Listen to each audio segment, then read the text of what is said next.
Nearly all skincare ranges are full of complete rubbish. This is my entire routine in terms of active ingredients, just one product. And guess what? I have no acne, no wrinkles, no pigmentation, no sensitivity, no saggy skin, even when people younger than me do. So it's not because of my age either. Here's what the big brands don't want you to know and how you can also have completely problem-free skin by spending barely anything. First thing to realize is that it doesn't actually matter who you are or what your problem is. Your basic requirements are still the same. Whether you've got acne or wrinkles or saggy skin, you still need this. Why? Well, think about it. What human being do you know that's immune to sun damage or the effects of dirty skin? Clearly no one.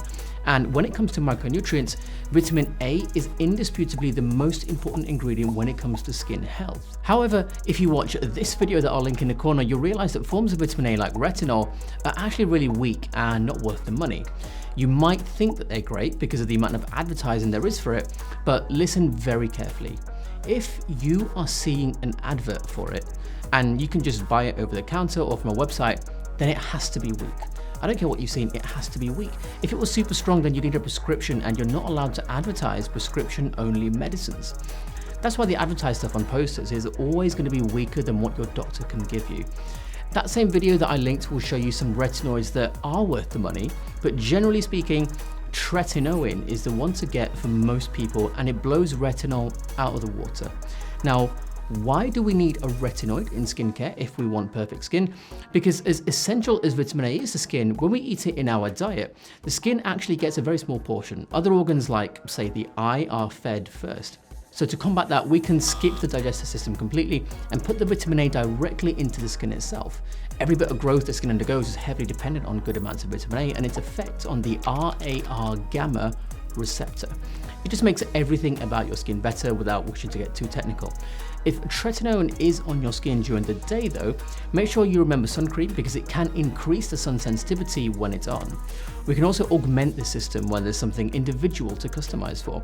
For instance, if you have pigmentation as an example, we can add ingredients in like hydroquinone or cysteamine, and you can see that kind of routine in this video I'll link in the corner. If you have, I don't know, say really sensitive and reactive skin, we might start with a really weak retinoid and cleanser instead of, say, tretinoin, and then build up towards it. But the underlying principles are still the same and they never change. The only thing that changes is how you customize these principles to that individual patient. Would the system ever change though? In fact, at what point in any human being's life is any of this not needed? Never. So if you want anti-aging, just work up to the strongest retinoid you can get, like tretinoin. If you have acne, do the same. If you have pigmentation, do the same, but add in anti-pigment ingredients too. But why haven't I included things like vitamin C in this exercise?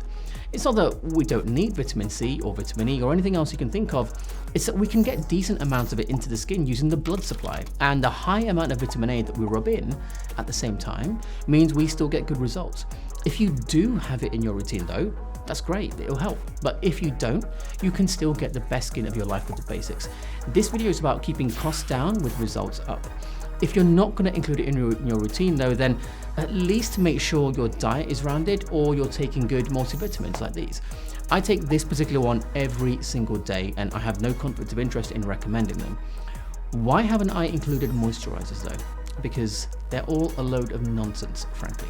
You don't need to rub in things like hyaluronic acid, which is what moisturizers have, because your skin makes it already. I never use a moisturizer and I never have dry skin because by getting in all the raw materials the cells need, they make the hyaluronic acid and everything else they need by themselves. For instance, when you need to grow as a human being, you don't eat bits of bone or hair. You eat macronutrients like fats, proteins, and carbohydrates alongside micronutrients like the essential vitamins, and your cells make the things they need, like new bone or new hair. Use common sense and realize that your skin is the same as these other organs.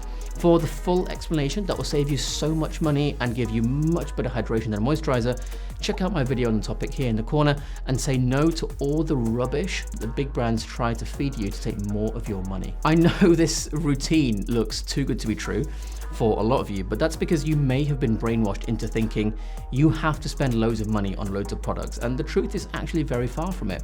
The best skin of your life isn't expensive or complicated. Companies just want you to think that so they can take more money from you.